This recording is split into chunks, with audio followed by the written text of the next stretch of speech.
Europe 1.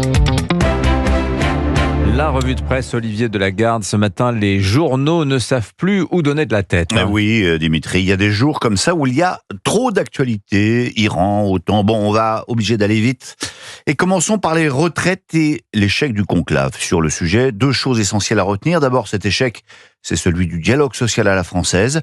C'est ce qu'explique notamment Antoine Fouché, grand connaisseur du sujet, ancien directeur de cabinet de Muriel Pénicaud au ministère du Travail. Il me semble qu'il y a eu un double déni, explique-t-il à Alban de Montigny dans La Croix. Les syndicats n'ont pas voulu reconnaître, contre toutes les évidences, que nous devons travailler collectivement plus longtemps. De son côté, le patronat n'a pas voulu admettre que nous ne sommes pas égaux devant les conditions de travail et il n'a pas su trouver les dispositifs qui auraient pu prendre en compte la pénibilité sans recréer des régimes spéciaux. Ce n'est pas la fin du paritarisme, ajoute-t-il, mais cela montre que la marche était trop haute pour les partenaires sociaux, comme elle est manifestement trop haute pour le Parlement actuel. Et puis il y a l'aspect plus politique de l'échec de cette réforme. Et oui, la menace de censure plane sur François Bayrou, titre Ouest France. Terminera-t-il la semaine à Matignon, écrit même le Parisien aujourd'hui en France. Dans les rangs du gouvernement, chacun retient son souffle, affirme le journal. Retient ou fait semblant de retenir, parce que si les socialistes ont solennellement appelé à le censurer, pour l'heure, le RN, dont les voix sont indispensables, a décidé de ne pas sacrifier le Premier ministre. Et c'est peut-être ça la chose essentielle à retenir de la séquence. François Bayrou se retrouve dans la peau de Michel Barnier, explique Cécile Cornudet des Échos. Il y a 6 mois, il succédait effectivement à Barnier avec une clé nommée PS. Il l'a perdue. Il est dans la main du RN. Et le monde de Bayrou s'écroule. Passons au sommet de l'OTAN. Où les Européens ont été contraints par Donald Trump d'annoncer de substantielles hausses de leur budget militaire. Et finalement, nous ne sommes pas si loin du sujet précédent, nous explique Rémi Godot à la une de l'Opinion.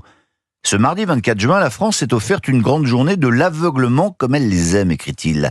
Au sommet de l'OTAN, les chefs de l'État a participé à la mascarade imaginée par les Alliés pour complaire à Donald Trump, a donc annoncé une hausse de notre effort de défense totalement hors de nos capacités financières, 50 à 90 milliards d'euros par an.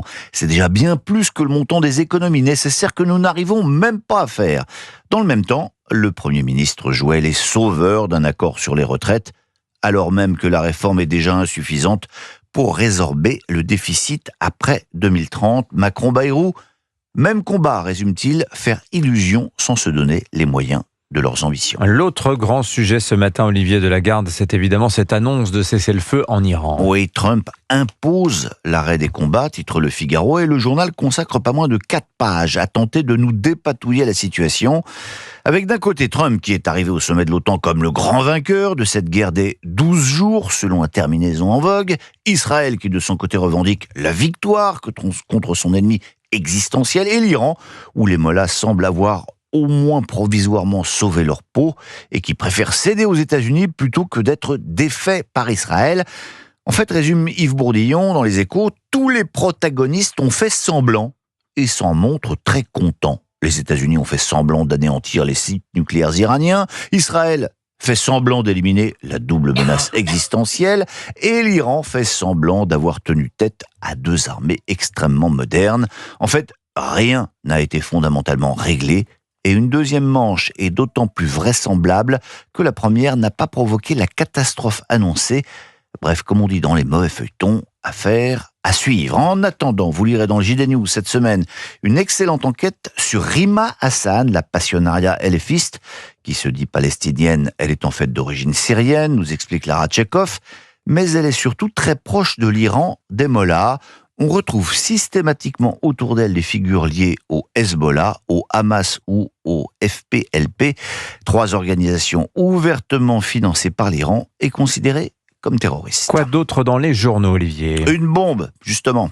Le projet de la Sécu pour faire des économies. Un jour de moins forte actualité, le sujet ferait la une de tous les journaux, car c'est de la nitroglycérine.